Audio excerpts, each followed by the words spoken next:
Okay, we have housing starts, Canadian leading indicators, building permits, all being released right now. I'm going to do a quick audio video check and then we'll get started. June housing starts in the U.S., by the way, are up 14.6% to 629,000. The consensus was up 2%. If that is right, that is much better than expected. U.S., this is off the Dow Jones News Tape. U.S. housing starts up 14.6% to 629,000. Housing starts are expected up 0.58 million. Building permits up 2.5% to 624,000 rate in June. Building permits 624, and they were expected at 610. That looks like it's better than expected. May housing starts revised to unchanged from up 3.5%.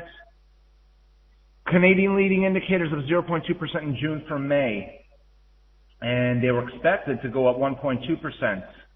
So the better than expected. It looks like all the numbers are better than expected. We have a lot of news to talk about. Let's get to the charts. Let's get to the news. We have a lot to talk about. All right. The topic today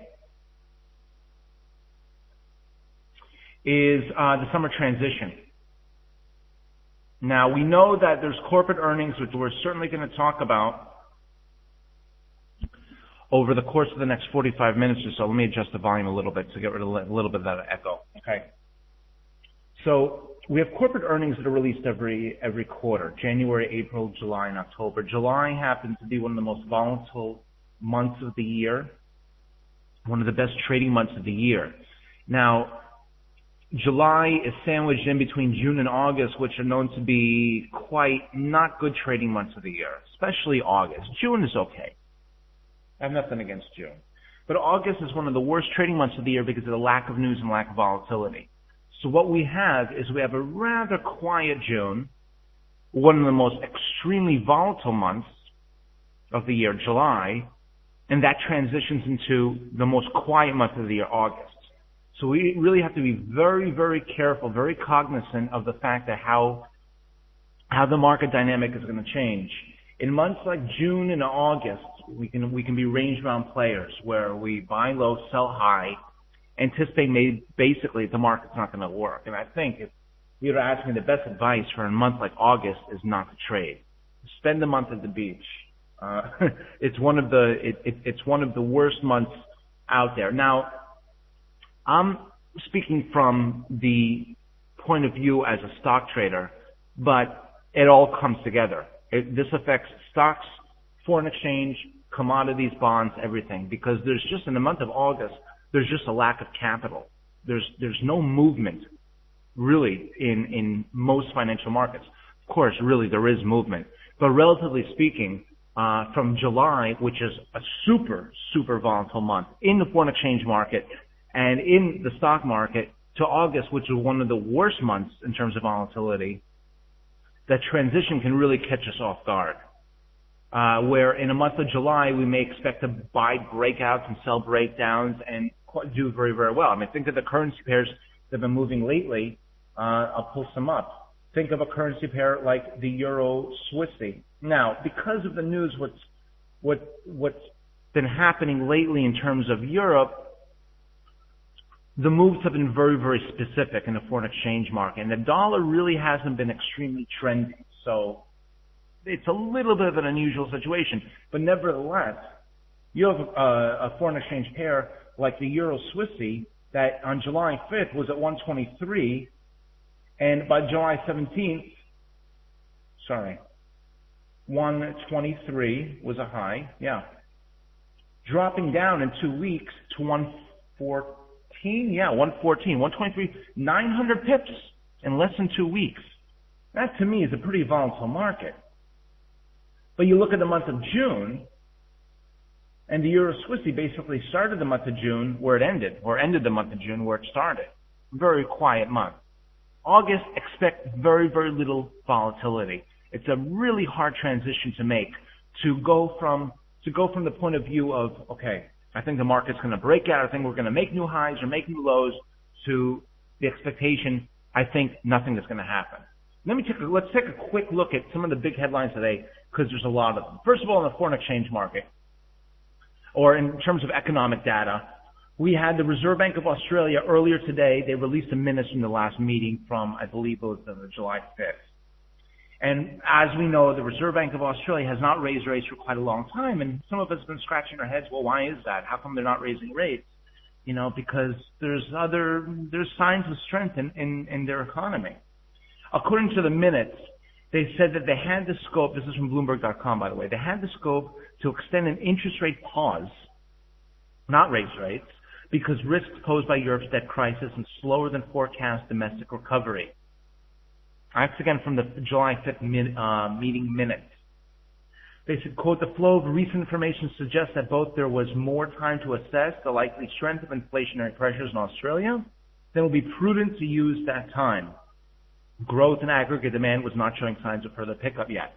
This doesn't really mean very much to me, except when we start to look at a currency pair like the Kiwi dollar.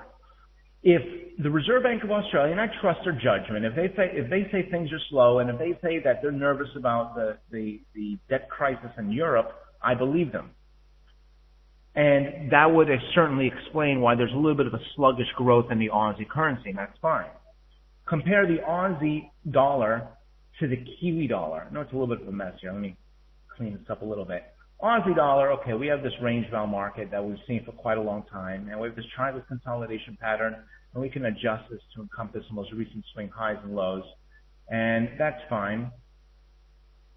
We can say, okay, well, the Aussie dollar, it's not really moving right now because, well, we're not really expecting the Reserve Bank of Australia to raise rates anytime soon. That's perfectly fine, triangle consolidation pattern.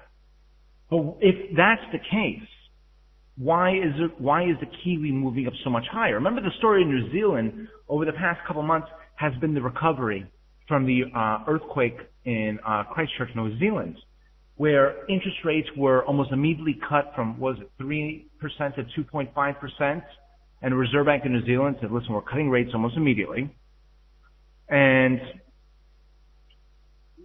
we're not going to raise rates until we really see a recovery. I think maybe the Reserve Bank of New Zealand, was being very proactive by cutting rates, and maybe the fact that they cut rates has led to a faster recovery. I'm not exactly sure why. I've scoured all over the economic news, and I can't find a huge amount of reason why the New Zealand dollar is that much stronger than the Aussie dollar. While the Aussie dollar, I'm meaning the Australian dollar, not the Aussie dollar currency pair, but I guess you could look at it either way. The Aussie dollar currency pair is in a triangle consolidation pattern well up its 110 highs. The Kiwi dollar has hit new multi-year highs earlier today and is hitting new highs almost every single day. If you're a trend trader and you're looking for a trend, look to the Kiwi dollar because this currency pair has really the potential to make new highs almost every single day. And I suppose you could equally look at the Kiwi yen too. The Kiwi yen as opposed to the Aussie yen. Okay. That's Australia. And if there's more detail to share, I certainly am going to try to do so, but there's so much to cover that I don't want to miss anything.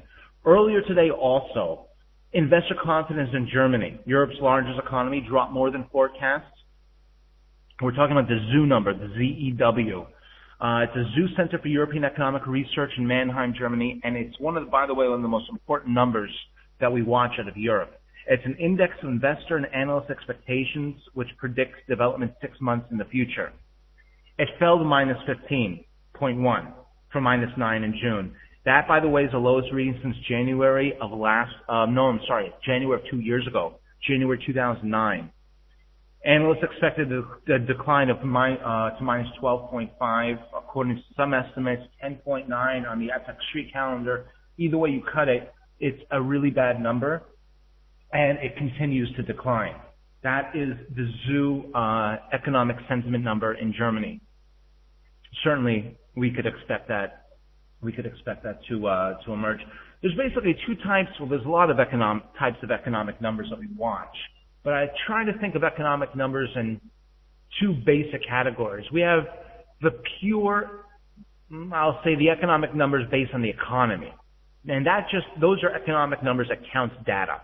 CPI, Consumer Price Index, non-farm payroll, unemployment rate. That just counts how many people are working as opposed to how many people are not working, or counts the price of inflation, just counts the numbers. That to me is pure economic data, and even those numbers aren't perfect.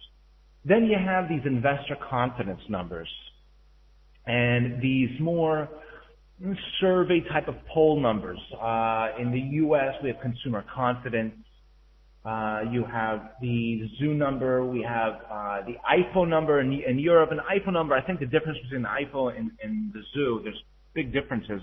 I think the IFO targets more the business side of Europe, whereas the ZOO investor confidence or economic sentiment, so to speak. So I would certainly expect this type of number, that's sort of like a survey poll number that they're going to ask investors and people after the fact, hey, what do you think about what's happening in Europe? Well, I'm sure if you ask a lot of people in Europe, what do you think is going on right now, their answer is probably going to be pretty negative. So this doesn't surprise me that the ZOO is negative. Now, I would not necessarily, place a trade based, short the euro based on a bad ZOO number, although the euro certainly could move down, because this is a poll number. This is something I think that happens a little bit after the fact. All economic data is really after the fact. But this is a lot different than if you were to go out there and count how many people are employed versus unemployed in the European area, in the Eurozone. Okay. So those are the big stories of the day. I just pulled this off the Dow Jones newscast as I was rambling on about the ZOO. This is in regards to Canadian leading indicators. Canada's composite index of leading indicators posted a small gain in June, marking the weakest performance in nearly a year. On declines in manufacturing and stock prices, the index rose 0.2%. Yes, okay. So I knew that I was staying corrected. The estimate, by the way, was 1.2%. The actual number, 0.2%. So it was less than expected. I apologize about that. Now, and that was well below expectations compared to the 0.8% in Vance and the worst performance for this metric since the 0.2% drop last September. Okay, so that's the negative news that was released just a little while ago in Canada. But it still appears, if I'm not mistaken, that the numbers in the U.S. were better than expected. Let me just confirm that to be 100% sure. Okay, yeah. Okay, so U.S. housing starts, 629,000, beating the estimates of 580. Building permits, 620 versus the estimate of 610. At 9 a.m. Eastern, which takes us to our next topic, and this goes right into our summer trading. I mean, I'll be more than happy to talk more about the dynamic of trading in July, anticipating the breakout, but I think it's important to also talk about the issues that I think are going to specifically affect this particular July. That takes us right into the next topic, by the way, which is the Bank of Canada. They're scheduled to meet at 9 a.m. Eastern, which is, 16 minutes from now. They're expected to keep rates unchanged.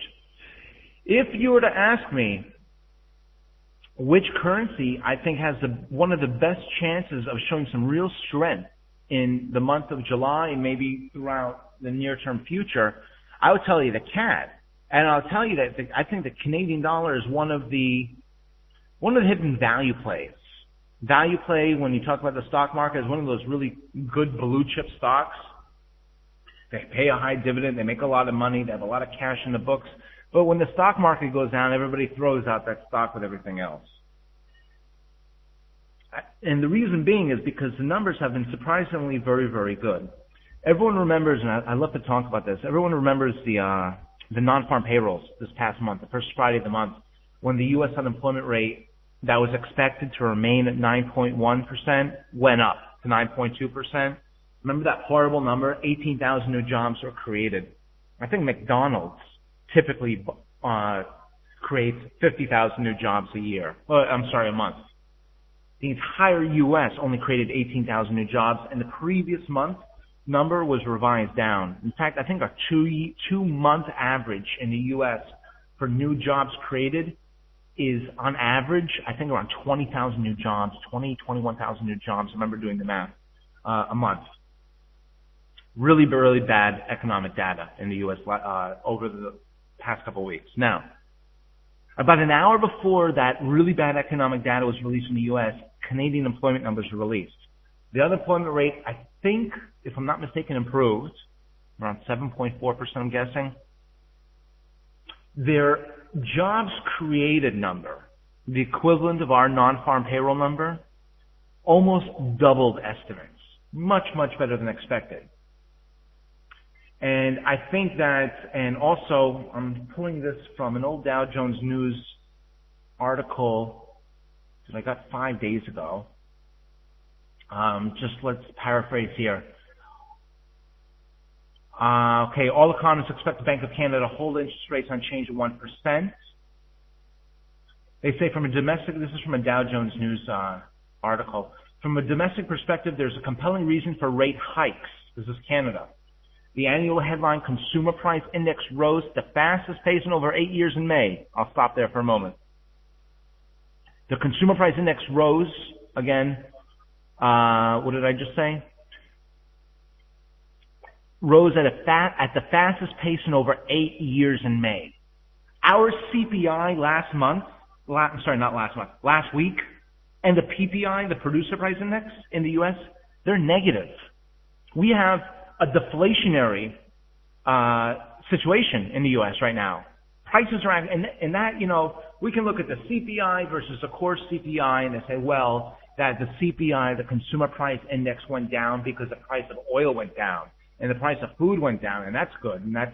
And the core CPI, which is consumer prices excluding food and energy, actually went up. And we can look for the bright side of that picture.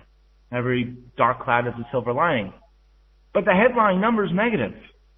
That means that, unless oil goes from $100 a barrel to $50 a barrel in one day, or unless the price of food at the supermarket gets cut in half in one day, that means that our regular consumer prices, excluding food and energy, meaning the core CPI, those have to be very, very strong. In other words, the inflation number is not good in the U.S. Inflation, now we think of inflation in terms of a bad thing. You usually say, well, I don't like inflation because inflation means that I'm going to spend more money, which is true. But we really do want inflation because inflation is a sign of business. When we go to work and the company that we work for, whatever it may be, whatever industry it is, if we sell more products and goods and services and that kind of stuff, we get more customers, the company makes more money, corporate earnings go up, we get more salary, we get higher salary, we get more bonuses, there's more hiring, the unemployment rate goes down. The company is able to charge more for their goods, products, and services, and why can they do so? Because demand has picked up and consumers can obviously afford to buy more. Now, there comes to a point, it's a very careful balance, as always in economics, that we don't want consumer prices to go up too much because then we have, overinflation, we have too much inflation. That's not the risk right now.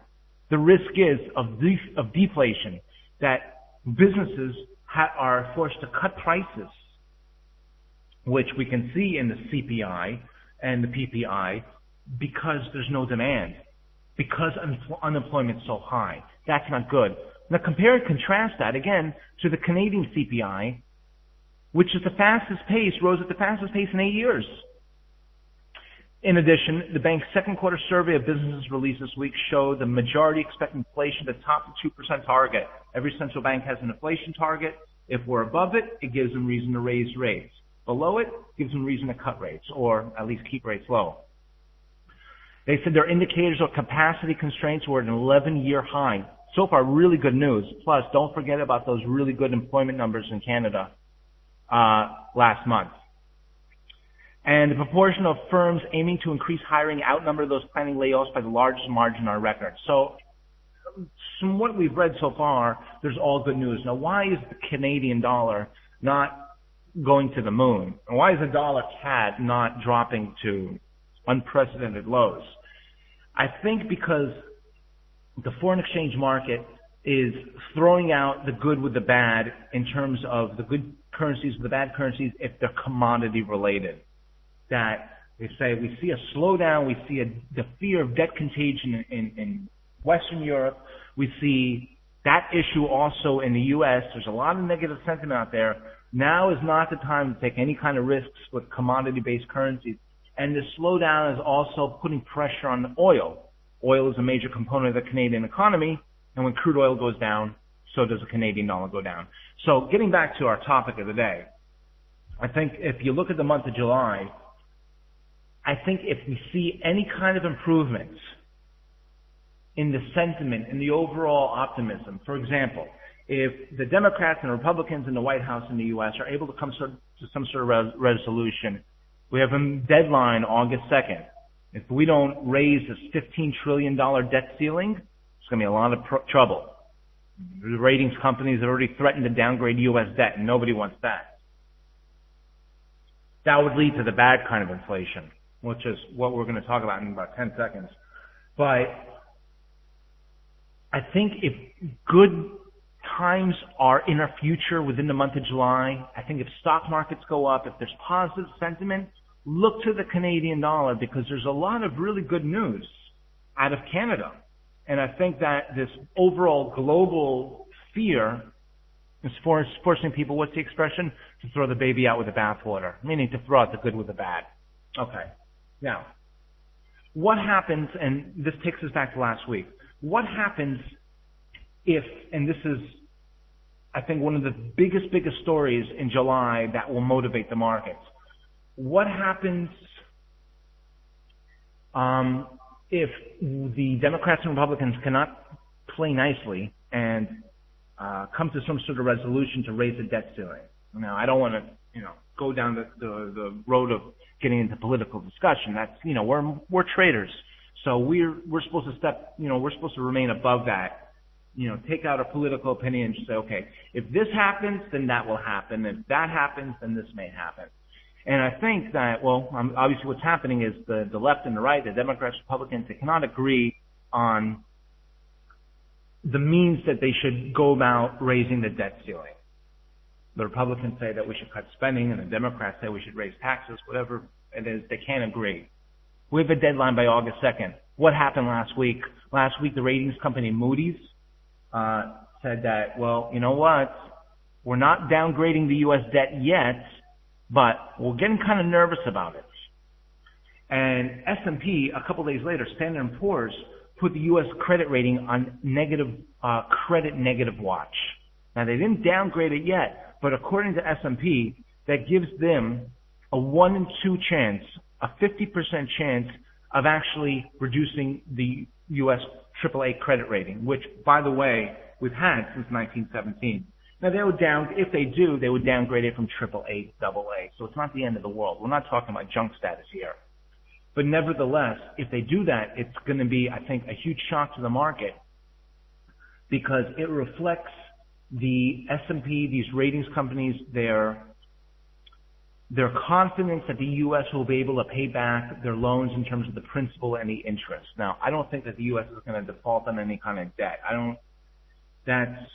I can say with a great amount of certainty that's most likely probably really not going to happen. I mean, that's not, but the foreign exchange market or financial markets overall, they don't look at situations in terms of black and white, meaning the U.S. will default or won't default. Greece will default or won't default. It's all shades of gray. Are they more likely or less likely?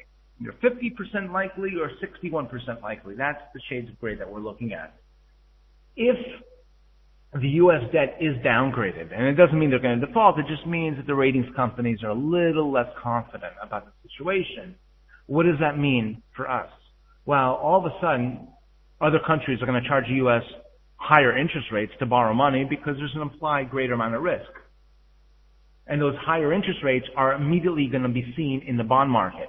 The 10-year, the 30-year U.S. Treasury bonds, with a 10-year U.S. Treasury bond right now pays under 3% yield, that will skyrocket, I would guess. From 2.9, 2.85%, it's going to really, really skyrocket higher, because there's going to be a higher amount of yield paid for the higher amount of relative risk.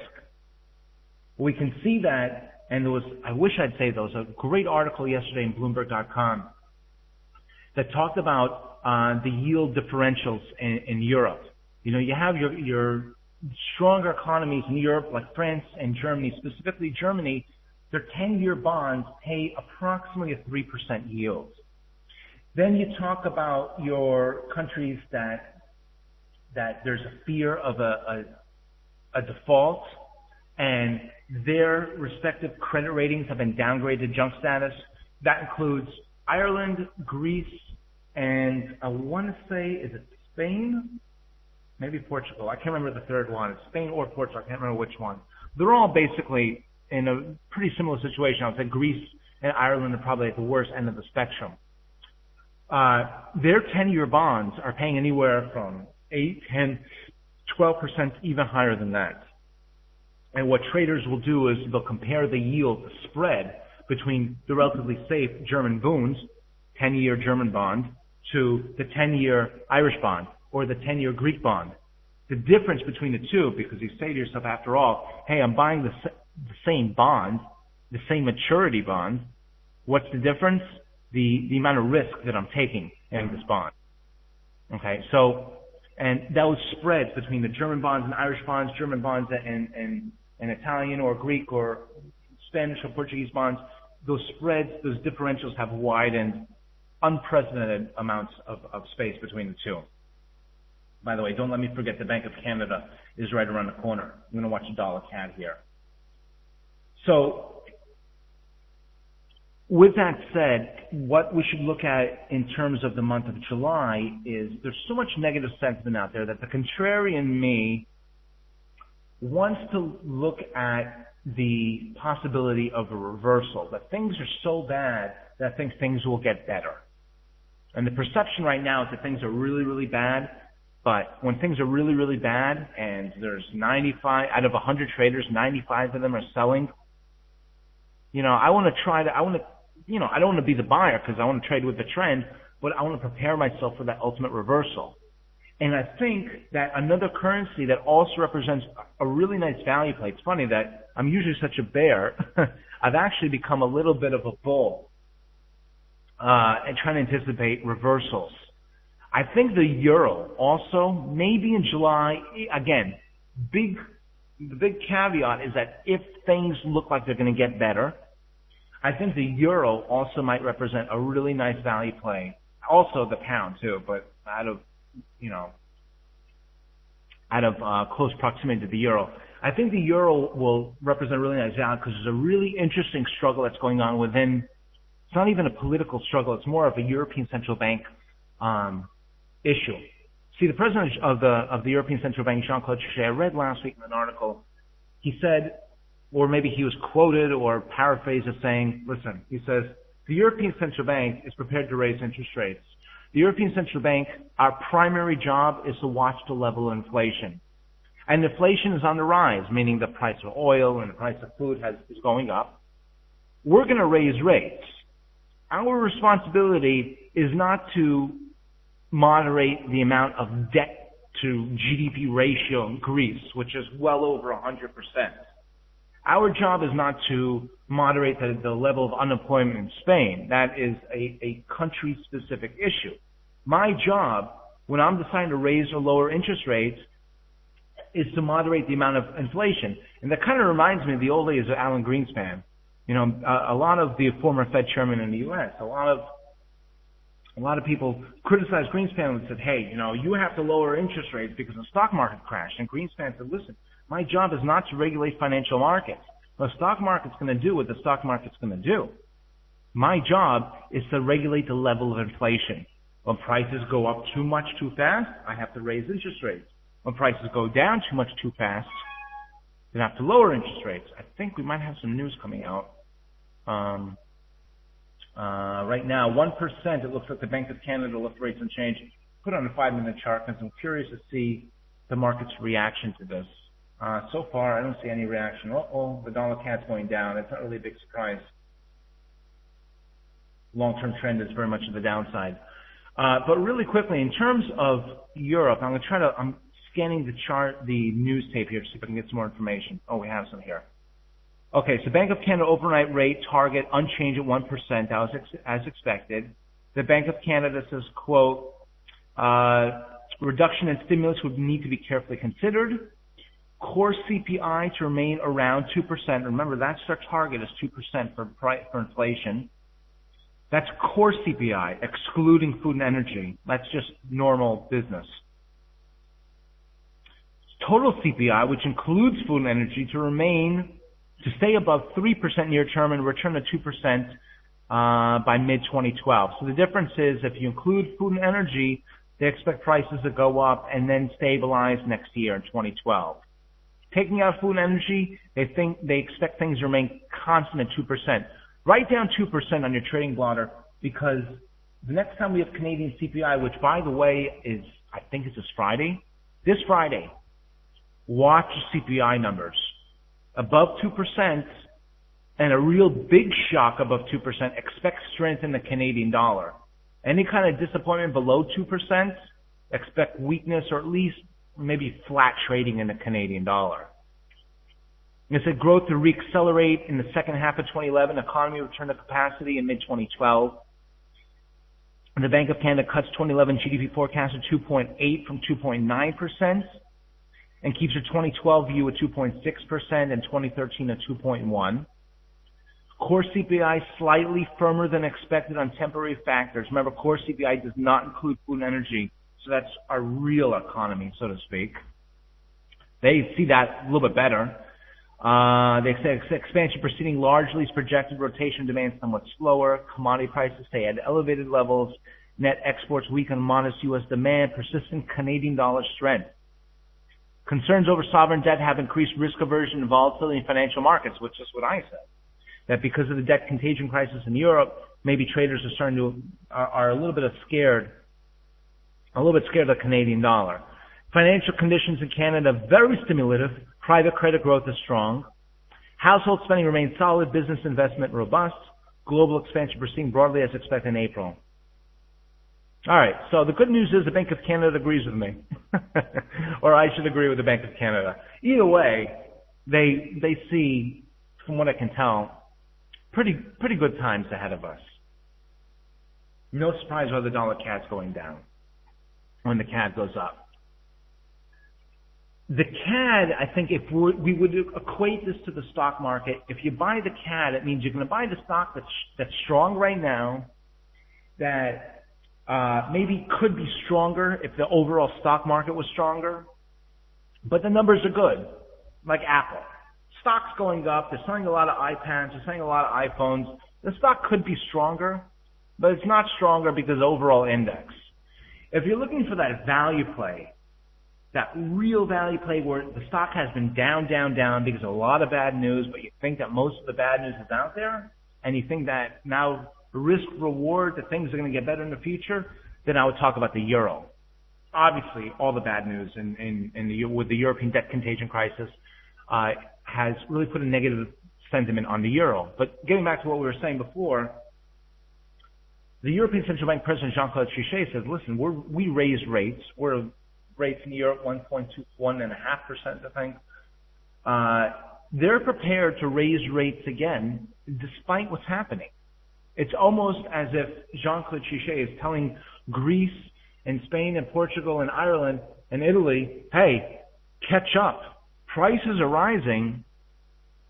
Certainly they're aware of this debt contagion crisis in Europe, but prices are rising, and we're going to raise rates sort of with or without you. Now, earlier today, I caught this on the Dow Jones news tape that Jean-Claude Trichet, the president of the ECB, European Central Bank, he says that no countries are leaving the Eurozone, meaning that outside possibility that some were talking about that Greece would not be part of the Euro anymore.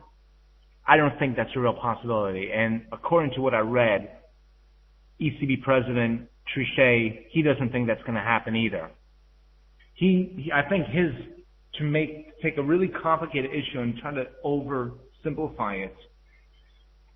I think Jean-Claude Trichet is basically saying, listen, we have strong economies like Germany and France. We have weak economies like Greece and Ireland. The strong will help the weak. And in terms of stimulative packages, rescue bailout packages, whatever form it takes. But over the long term, we're going to continue to raise rates in light of higher than expected prices, higher than expected inflation. So you have good news and bad news in Europe, and according to the ECB, I think the good news is going to help the bad news get better. What will the euro look like if you have all of this inflationary good news kind of rhetoric and we don't have the Greek and Irish debt contagion issues?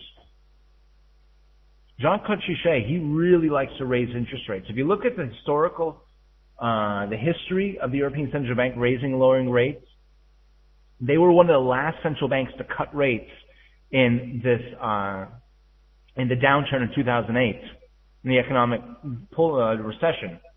They were one of the first to start raising rates. Another dollar CAD, by the way, getting crushed. Now, that's Europe. We talked about Canada, we talked about Europe. Last week, another big issue, I think that is going to play an important role in the month of July is QE3. Last week, Chairman Ben Bernanke met with the House Financial Services Committee. Now, this last week was kind of a real disappointment for me because what do I expect from a central bank?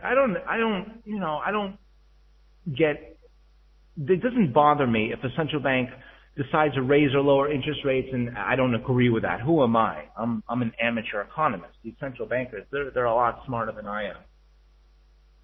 Excuse me. The only thing I really expect from them is consistency. If they say they're going to do something, then they're going to do it. That's why I kind of like Trichet.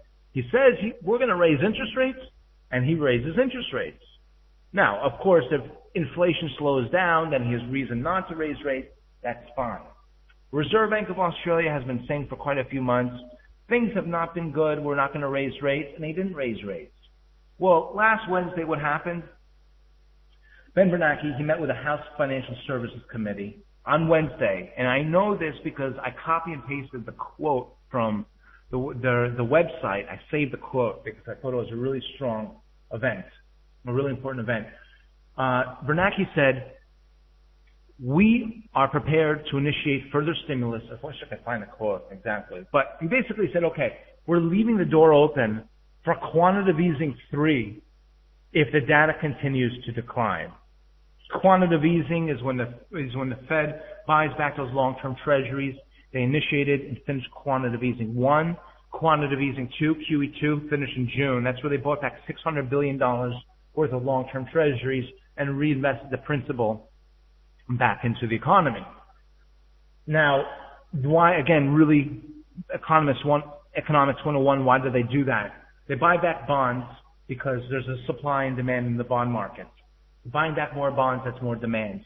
When the price of the bonds go up because there's more demand, the interest rates on the bonds stay low. It's another way that the Fed can keep interest rates low aside from cutting interest rates. They cut interest rates to 0, they can't cut them anymore. What's another way? They buy back long-term treasuries, more buying, the price of the bond goes up, the yield goes down. That's why the 10-year bond yield is under 3%, which is really, really low. Now, they buy back these bonds because, according to Bernanke, he says we're fighting deflationary pressures. Remember that in a strong economy, we want to see inflation, a moderate amount of inflation. Like in Canada, they have a 2% inflation target, and we see prices above 2%. That means your economy is strong because there's more demand. There's more employment, more people buying, more people spending money, salaries go up, and that's all good news. Bernanke is trying to fight the opposite, deflation. When Ben Bernanke walks into Circuit City and buys a new computer and he sees prices are going down, he gets scared. He says, oh, prices are going down. That means Circuit City, I think Circuit City's out of business. Let's talk about Best Buy. When prices go down, that's not good because it means you're not hiring as many people and they're not selling as many goods and services, and because otherwise they won't cut their prices, and that's not good. So let's initiate QE3. Well, on Wednesday he said that, and as a result, the stock market went ballistic, started to really, really go up. At the same time, the dollar got crushed and gold went up to the moon. The dollar Swissy and gold both broke to new all-time lows and highs. Now, inflation, traders that look at gold in terms of inflation will say, well, actually the price, the all-time high is 1600 and something, 1608, that goes, or something like that goes back to 1980. Well, we've since surpassed that level. Gold broke out to new highs. The dollar Swiss broke out to new multi-year lows as a result. Because if we perceive that the Fed will initiate QE3, what they're going to do is they're going to print more money. They print more money, that's going to be dilutive to the dollar. That's going to send the dollar down. The dollar goes down. Each dollar has less buying power. That in and of itself is inflationary because the price of gold goes up, the price of oil and food goes up. That's why the price of gold did in fact go up. The stock market likes that because corporate earnings go up when we have low interest rates. And we have less of a possibility of the Federal Reserve raising interest rates. The Federal Reserve is not going to raise interest rates if we're in the middle of a QE3 program. Well, that was Wednesday. Thursday, and it almost feels, I have no evidence at all to support this, but it almost feels like a couple politicians went over to Ben Bernanke after he made that statement and says, listen, with all due respect, Mr. Chairman, what you said sent gold to 1600 and sent the dollar Swiss to new multi-decade lows. And although we like the fact that the stock market's going up, it doesn't seem like a very popular topic in terms, for a lot of economists if you're talking about QE3, because on Thursday Ben Bernanke came back and says, you know what, we're not going to initiate QE3. QE3's off the table.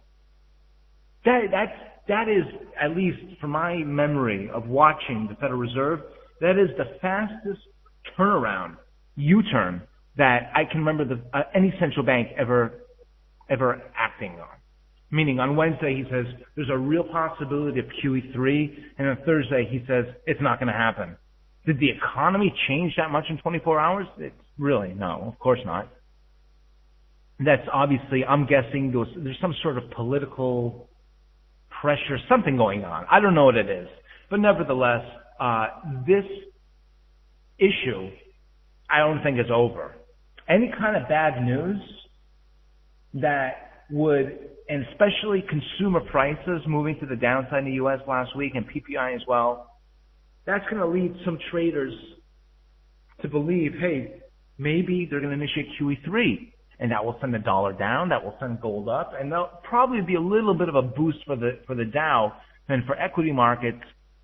But equity markets, you'll notice, when the dollar was making new lows over the past couple of years and gold was making new highs, the stock market was also making new highs.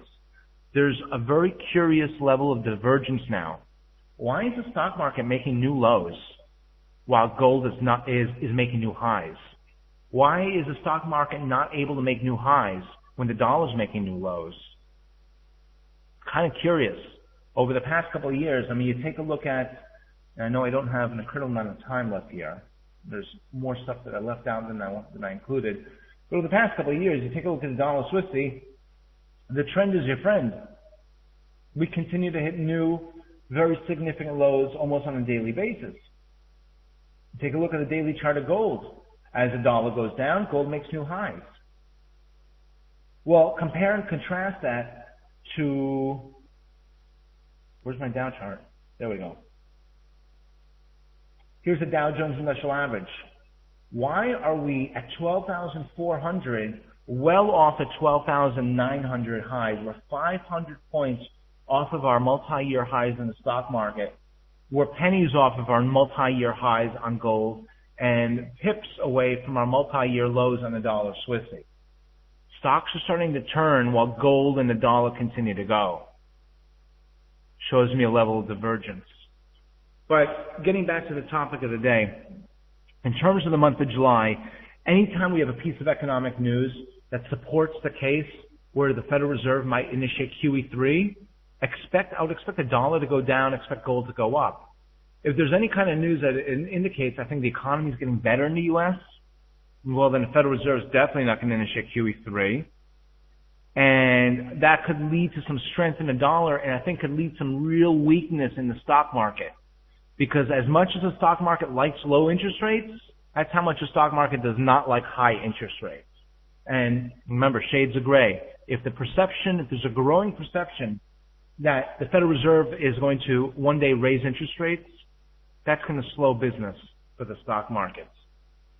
By the way, what we did not cover today, and some really, really interesting topics, include the corporate earnings that were released a little bit earlier today. Some really, really big pieces of news, by the way. Just talk about the Dow components. IBM beat estimates. Bank of America has a record loss on bad loans. Harley-Davidson profits rise 37%.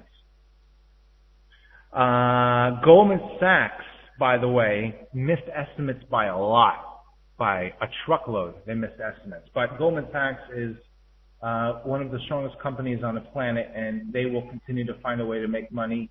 Even when they lose money, they still make money. That's Goldman Sachs. But nevertheless, they missed earnings earlier. Johnson & Johnson, I believe, I'm guessing here, I think they beat estimates.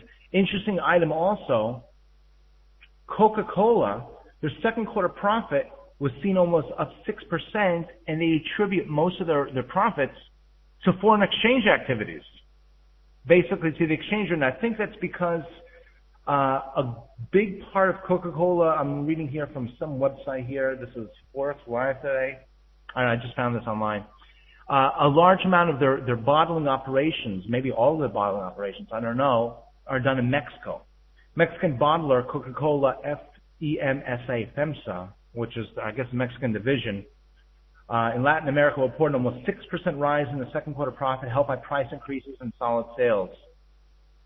But if you read down in the article, and this is, you can find this in Reuters as well, they attribute a lot of this to the foreign exchange, the moves in the foreign exchange market. Maybe their hedges worked out. Maybe I didn't read enough of the article to tell you for sure. Another interesting level of divergence is the price of crude oil. Commodities usually go together, but why is gold making new highs and crude oil is not? Maybe this is one of the reasons why the Swiss franc is a much stronger currency these days than the Canadian dollar, because gold is a much stronger than the price of oil, 97.76 for a barrel of crude oil. So to recap, we have a month of July. This week is probably the first really, really big week of corporate earnings. And today is probably the first really big day. Today's not the official kickoff. We've had, other companies report beforehand, but today is a really big day in terms of corporate earnings. That will lead to volatility in the stock market, and that certainly will lead to volatility in the foreign exchange market. In terms of Forex, there's a couple big issues. We have Europe, again, the debt contagion crisis on the bad side versus the good side, which is Jean-Claude Trichet and his determination to raise interest rates as much as prices increase. We have the Canadian economy, which for all intents and purposes is showing a lot of strength, but maybe the overall negative sentiment is artificially bringing the CAD down. The Bank of Canada left rates unchanged today, but they see inflation continuing to grow. Remember, CPI in Canada is at the end of the week, 2% is a magic number. Greater than 2%, and we expect some positive sentiment out of Canada and continued strength of the Canadian dollar. Less than 2%, I would not expect the Canadian dollar to get crushed, probably sideways trading action. In the U.S., we have a couple big issues. Quantitative easing 3. Will Bernanke do it? Well, last Wednesday he said yes. Last Thursday he said no. I wonder what he'll say tomorrow. I don't know. Quantitative easing 3. What else is going on in the U.S.? Oh, yeah, by the way, that little issue with the debt ceiling. S&P and Moody's, those credit rating agencies, they put, S&P in particular, put the U.S. on credit watch negative just because, not because anything changed, because the Democrats and Republicans can't play nicely. If there's some sort of political resolution, and it looks like they're going to get along and they're going to come to some sort of an agreement, that's going to lead to some confidence in the U.S., and I think that will lead to, ironically, maybe even weakness in the U.S. dollar. Because remember, if the credit ratings agencies downgrade U.S. debt from AAA to AA, or at least if there's a growing expectation that might happen, bond yields will go through the roof. And as the bond yields go up, the dollar will go up. So in some weird way, you might actually see U.S. dollar strength if there's growing fear that the credit ratings agencies will downgrade the U.S. debt. And ironically enough, if they do that, I would expect stock markets to go down. When stock markets go down, in a foreign exchange market, capital moves into the lower yielding currencies as a flight to safety, like the dollar. So if it looks like the Democrats and Republicans can't get along, and that August 2nd meeting, that deadline is getting closer and closer, and they say, well, we can't get along, we can't come to a resolution about the debt ceiling, maybe I would expect to see dollar strength, which we've seen lately. If all of a sudden the Democrats and Republicans say, you know what, we just realized we're all friends, we've all agreed on the following topics, we're going to increase the debt limit, we're going to cut spending, we're going to, blah, blah, blah, blah, taxes, etc., and things are better, we might see some dollar weakness because I expect to see some stock market strength. But overall, in terms of the stock market, it kind of really feels like we've turned the corner, and at least at the moment, the current direction in the stock market is to the downside. That's a really complicated chart. But we can see here, over the long term, prices on the stock market have made lower lows, at least since hitting that lower high of 12,773 on July the 8th. After July 4th weekend, it seems like we've seen a lot more red than green on the stock market. And the trend is your friend, at least for the time being, it appears to be the case. Unfortunately, with that said, I'm out of time. If you have any questions, you want to contact me directly, please don't hesitate to do so. www.forexlaunch.com. I want to thank you all very much for joining us. Very special thanks to FX Street. By the way, please see the calendar because we have a lot more to talk about later on. Again, I want to thank you all very much for joining us. Wish you a great day, all profitable trades, and we look forward to seeing you back soon.